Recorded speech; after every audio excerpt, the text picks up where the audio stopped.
Bonsoir et bienvenue à cette première capsule des décodages du lundi en direct. Alors évidemment, je suis très fébrile, très contente de pouvoir partager dorénavant à tous les lundis soirs un petit moment avec toi.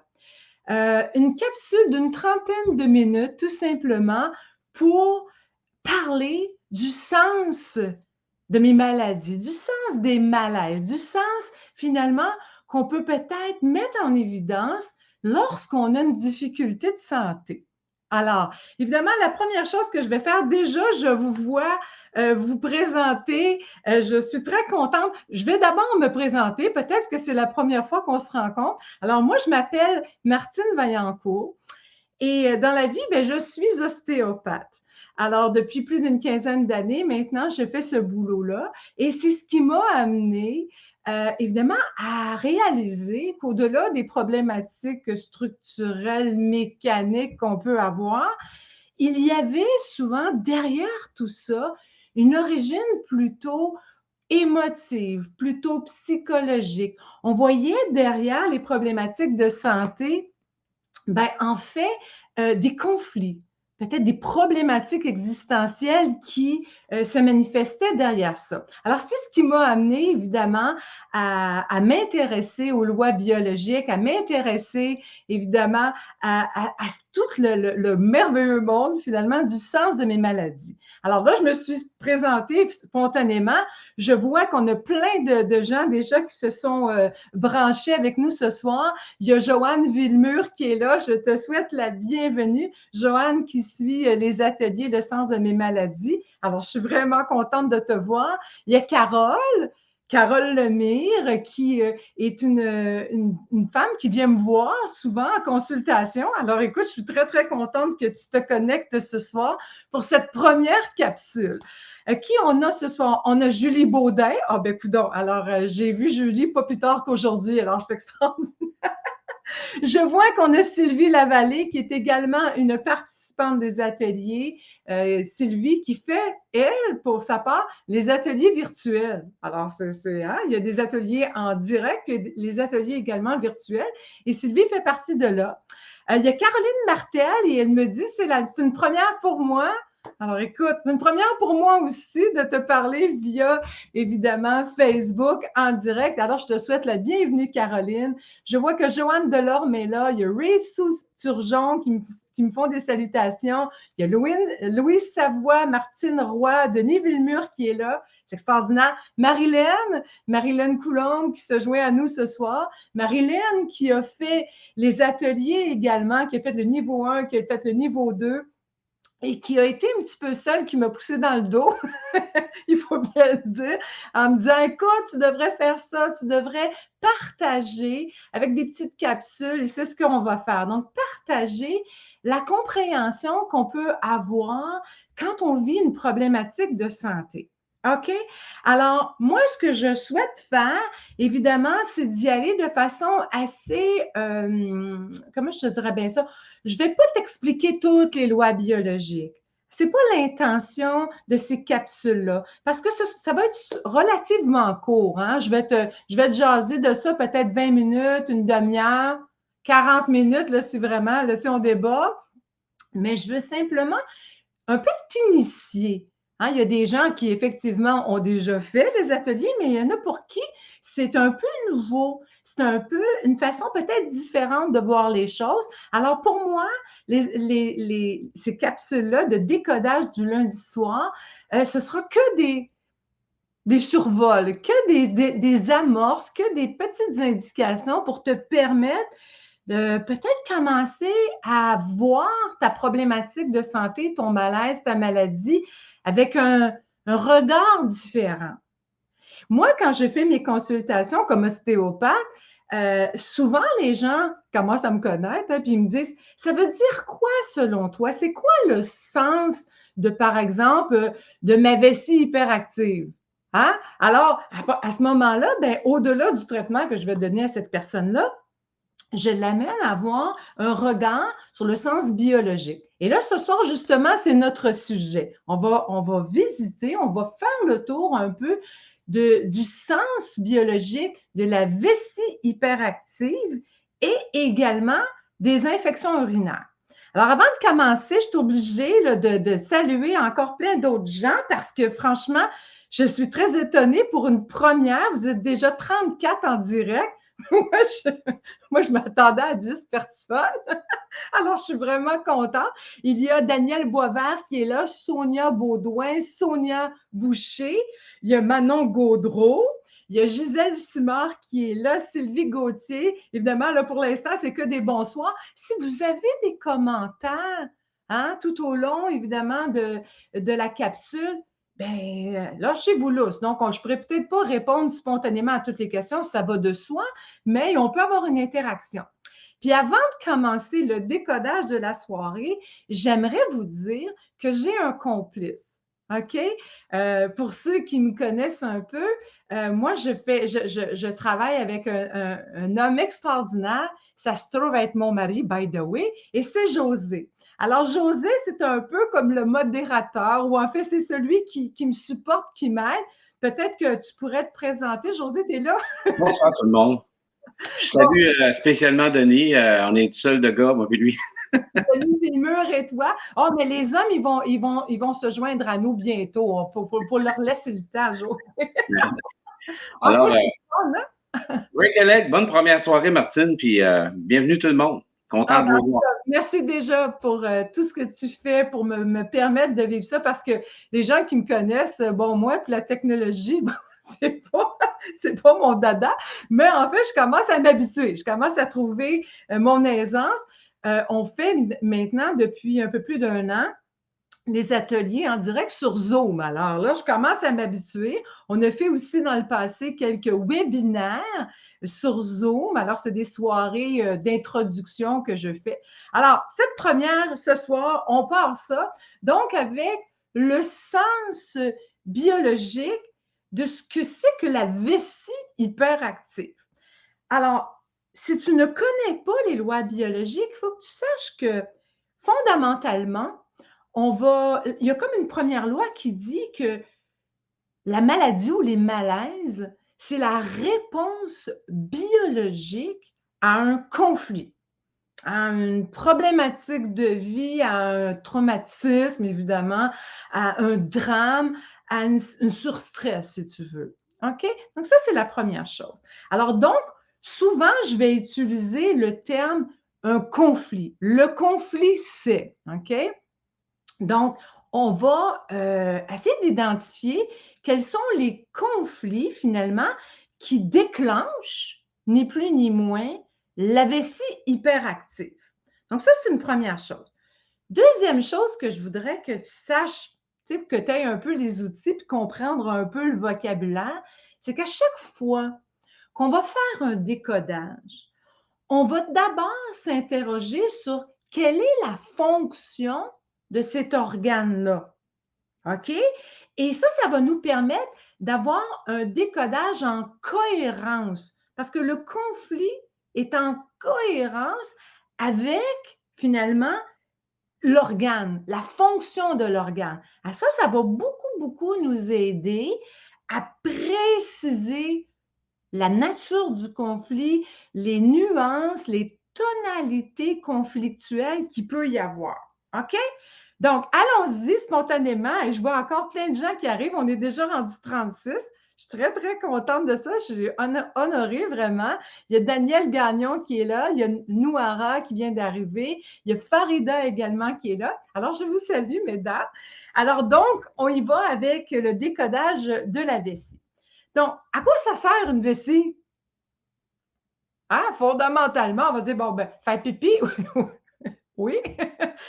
Mais en fait, la vessie, c'est l'organe qui nous permet d'évacuer, évidemment, les urines, hein, les déchets métaboliques de notre organisme, entre autres choses.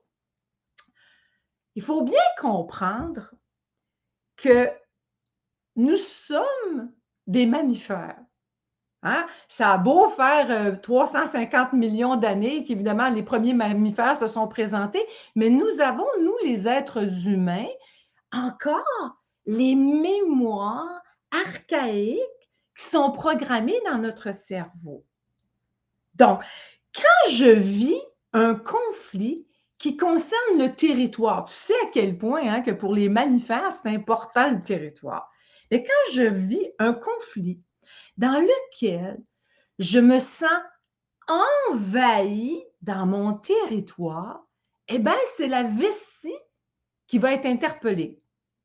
Ben, pourquoi? Eh bien, comme tous les mammifères, pour bien délimiter le territoire, pour marquer le territoire, ben, le mammifère, il va faire quoi? Ben, il va uriner. Il va marquer avec son urine le territoire. Il est en train de dire, ça là, c'est ma bulle. Ça là, c'est mon chez nous. OK? Ça là, c'est chez moi. Avec son urine, ça lui permet de dire, j'ai marqué ce qui m'approprie. Il va marquer, tu sais, tu as déjà entendu ça, un mammifère qui va marquer une bonne fontaine. Il va marquer, hein, il va uriner sur des objets. Parce que le mammifère, c'est de cette façon-là qu'il va s'approprier, tu vois, un territoire. J'ai uriné dessus, c'est à moi. OK? Bon, bien évidemment, on a évolué un peu, mais comme je te dis, ces programmes-là sont encore tout à fait vivants en nous. Notre cerveau est programmé de cette façon-là. Donc, si je vis un conflit dans lequel je me sens envahie dans mon territoire, eh bien, ma vessie, qu'est-ce qu'elle va faire? Bien, il va y avoir une réponse biologique d'ulcération de la muqueuse de ma vessie. Et ça va faire quoi? Bien, ça va faire en sorte que j'ai plus envie qu'à l'habitude. Ça va faire en sorte, c'est le sens biologique, c'est de dire d'augmenter la capacité à uriner. Donc, c'est là que je vais me retrouver avec une vessie hyperactive. Tu vois? Donc, la vessie hyperactive, ça témoigne d'un conflit actif. Je vis le surstress, OK? Je vis le problème. Je me sens envahie. Je me sens, tu comprends? Comme si on me désorganisait dans mon territoire. J'ai de la difficulté à prendre position dans mon territoire. Je sens que je n'ai pas ma place. Ah, ma vessie va être interpellée. Mes programmes archaïques vont décoder la muqueuse de la vessie et là, la vessie va devenir hyperactive pour produire plus d'urine pour marquer. Donc, jusqu'à maintenant, tu vois, tu as un regard complètement différent de ce que ça peut être une vessie hyperactive. Maintenant, l'envers de la médaille, c'est-à-dire que quand je sens que finalement, ah ben tiens, c'est réglé, on est sorti de mon territoire, je sens que j'ai bien délimité mon territoire, je sens que j'ai retrouvé mon organisation, par exemple, dans mon territoire, je suis capable de reprendre ma place, j'ai ma bulle, bien là, nécessairement, le conflit est terminé. Mais sur le plan biologique, le travail n'est pas terminé. C'est-à-dire que là, il va falloir que la biologie répare les effets du surstress. Tu sais, tantôt, je t'ai dit, en conflit actif, il y a eu une réponse biologique d'ulcération de la muqueuse pour augmenter la capacité à uriner. Eh bien, cette ulcération-là, il va falloir qu'elle se cicatrise. Hein? Donc, il va y avoir un processus inflammatoire de cicatrisation. Et là, on va se retrouver avec ce qu'on appelle une infection urinaire. Donc, l'infection urinaire suit un conflit d'envahissement de territoire, un conflit de marquage de territoire. OK? Donc, Marilyn a dit, donc, conflit actif lorsqu'on va aux toilettes souvent. T'es en plein ça. Tu sais, les pistes minutes, là, les gens qui sont toujours, moi je les appelle les vessies de perdrix, là. J'ai toujours envie. Mais la personne qui a toujours envie, c'est parce qu'elle est en conflit actif. Alors, tu vas apprendre à me connaître pour ceux qui ne me connaissent pas. Moi, j'aime beaucoup donner des exemples. Et les exemples que je vais te donner tout au long des semaines, tout au long des décodages qu'on va faire le lundi, ce sont tous des décodages où on fait des histoires que j'ai vécues avec des gens. Okay? C'est-à-dire que ce sont des gens, par exemple, qui sont venus en consultation et ils m'ont raconté leurs histoires, ou encore, ce sont des participants, hein, les participants des ateliers qui me racontent leurs histoires. Alors, donc, je vais te raconter 2 histoires de vessie hyperactive et infection urinaire. OK? Donc, la première histoire, c'est l'histoire de Patricia. Et Patricia, c'est une participante des ateliers. Et elle, évidemment, quand j'ai parlé, quand on était rendu à cette dimension-là de l'explication des lois biologiques, elle, ça l'a interpellée tout de suite. Puis elle dit, moi, j'ai une vessie hyperactive, je suis toujours rendue aux toilettes, j'ai envie tout le temps, puis c'est infernal. Alors, la première question que je lui ai demandé, j'ai dit, OK, Patricia, ça fait combien de temps que tu vis ça?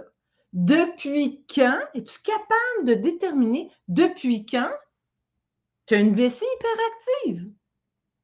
Puis là, assez rapidement, là, tu sais, tout de suite, elle m'a dit, ah, mais c'est relativement simple parce qu'elle dit, ça fait 2 ans.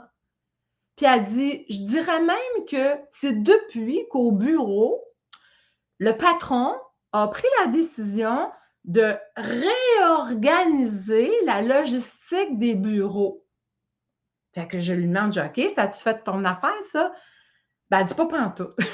Pas pantoute parce qu'elle dit depuis que le boss, il a pris cette décision-là, elle dit, d'abord, il ne m'a pas consulté. Là, elle dit, moi, je suis arrivée un lundi matin, puis là, il a dit, bon, ben, on change des affaires. Alors, depuis qu'il a réaménagé ça, elle dit, moi, mon bureau se retrouve finalement comme dans une espèce de carrefour où tout le monde passe par mon bureau, tout le monde me dérange tout le temps. Les gens parlent entre eux, ils ne réalisent pas qu'ils sont dans ma bulle, ils ne réalisent pas que j'essaie de me concentrer. C'est difficile pour moi, je n'ai pas ma place. Alors moi, elle dit, depuis, effectivement, elle dit, tu me fais réaliser que depuis qu'on a fait cette réorganisation au bureau, en effet, je suis tout le temps en train de me lever, j'ai toujours envie de pipi, puis bon, c'est infernal. Je dis, parfait. Fait que je lui ai expliqué ce que je t'ai dit tantôt. Je dis là, ben, on est des mammifères, puis tout ça, puis tu n'as pas ta place, tu n'as pas ta limite, puis tout ça. Puis je dis en contrepartie, je dis, quand tu retrouves ton territoire, ou quand ce surstress-là se dissout, se solutionne, ben, on passe en infection urinaire. Et là, tu sais, elle percute. Là, elle fait comme, c'est exactement ça.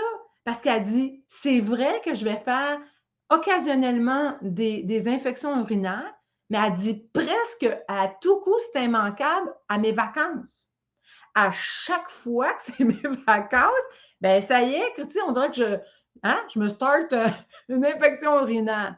Et je dis donc, tu vois, je dis quand tu sors de l'environnement, du territoire qui est conflictuel pour toi, ben là, tu solutionnes, tu n'es plus dans ce surstress-là. Et là, ta biologie répare les effets, évidemment, de ce conflit de marquage de territoire. Puis elle me dit, oh oui, elle dit même des fois, elle dit la fin de semaine, elle dit, j'ai comme l'impression que je vais faire une infection urinaire, mais j'en fais pas. Je dis, ben non, tu n'as pas le temps de te rendre là. Tu sais, tout de suite, tu retournes travailler lundi, c'est pas solutionné. Donc, elle a compris qu'elle était prise dans ce conflit-là. Fait qu'elle me dit, OK, c'est intéressant, mais elle dit, moi, je fais quoi avec ça, là?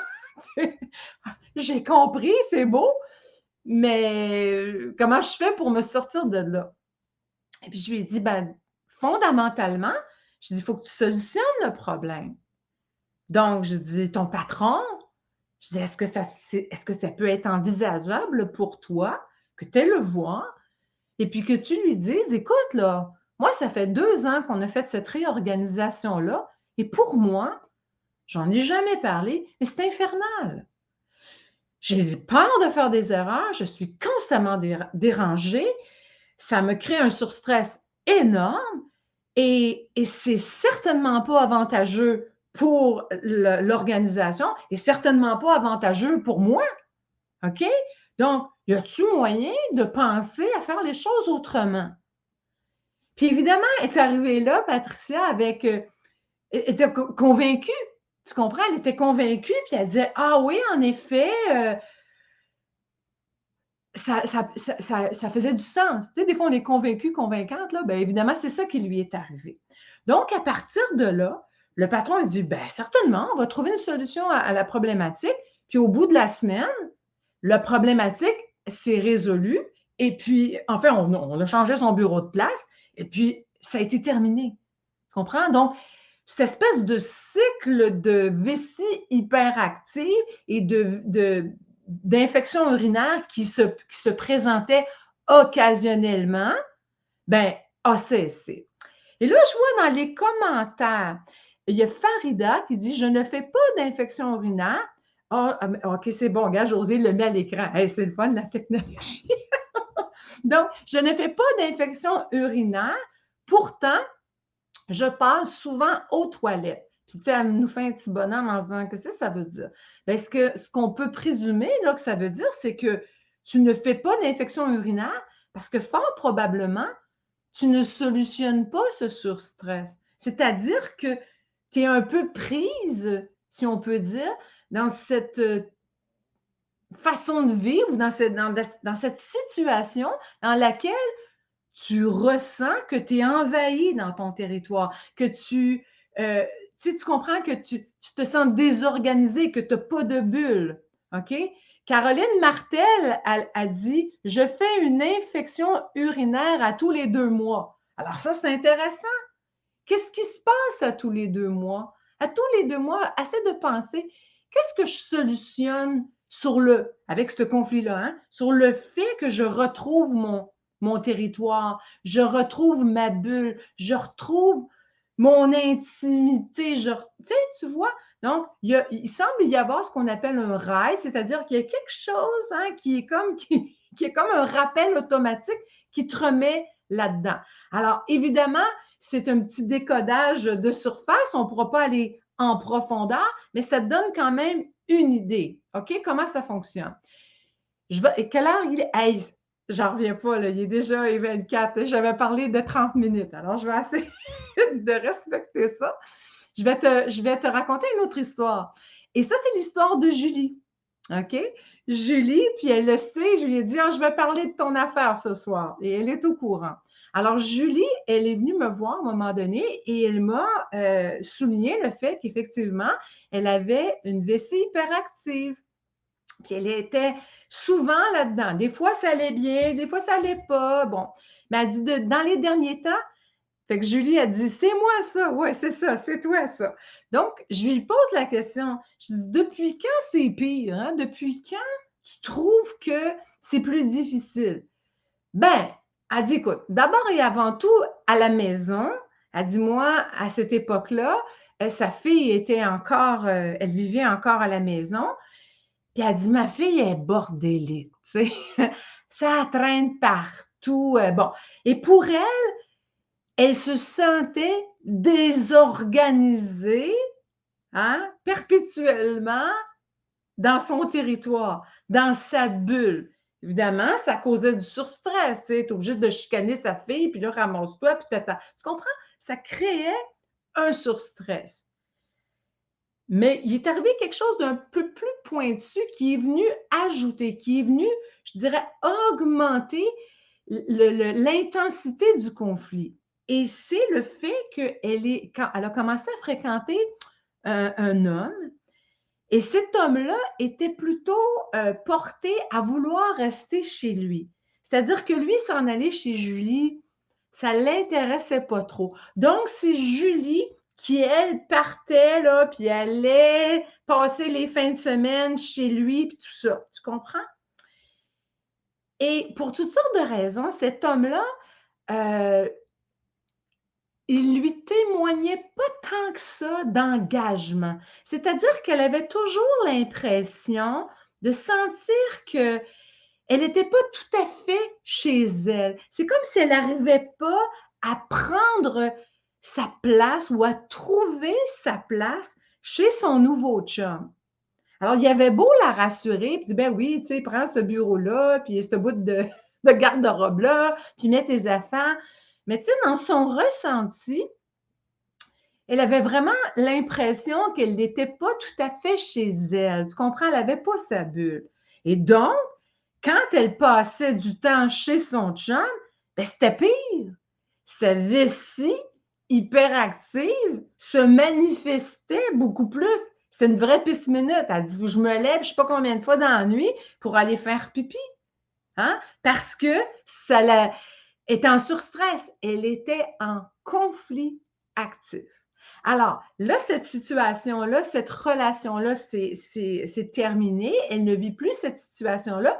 Et en plus, sa fille n'habite plus chez elle. OK?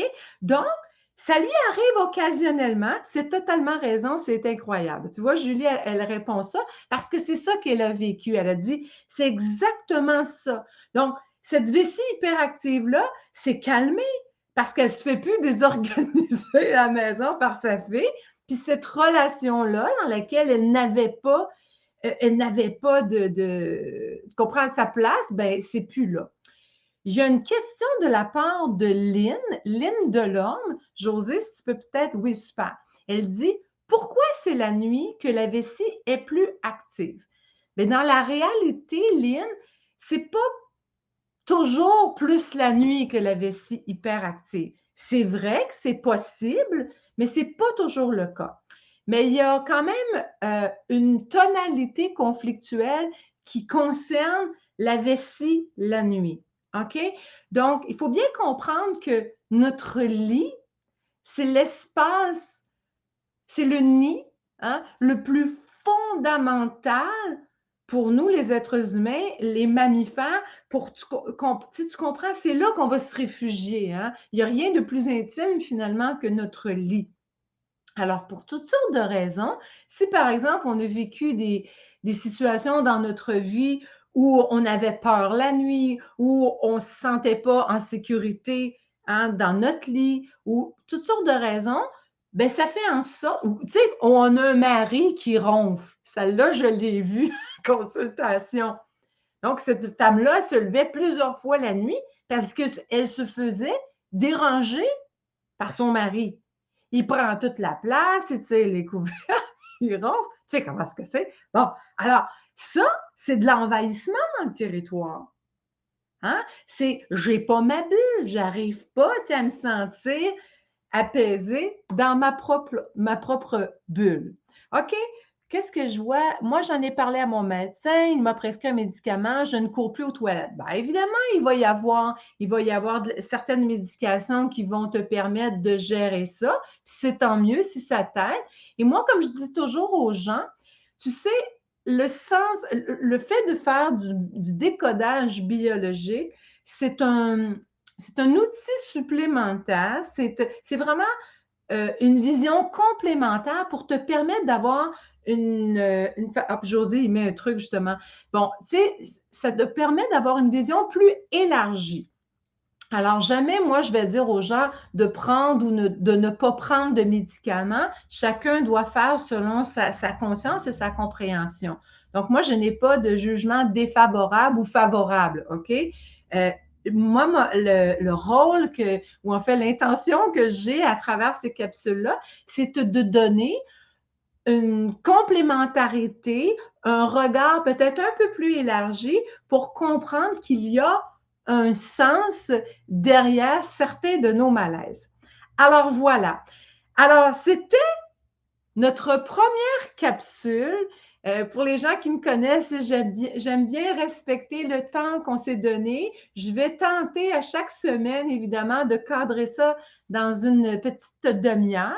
Maintenant, si toi, là, ça te fait triper, là, si tout à coup, là, ça t'interpelle, tout ça, puis tu veux avoir plus d'informations, Eh bien, le programme Le sens de mes maladies, c'est moi qui ai créé ça. Ce sont des ateliers dans lesquels vraiment j'enseigne là, les lois biologiques. On prend le temps de comprendre de façon précise le fonctionnement, les mécanismes qu'il y a derrière les lois biologiques.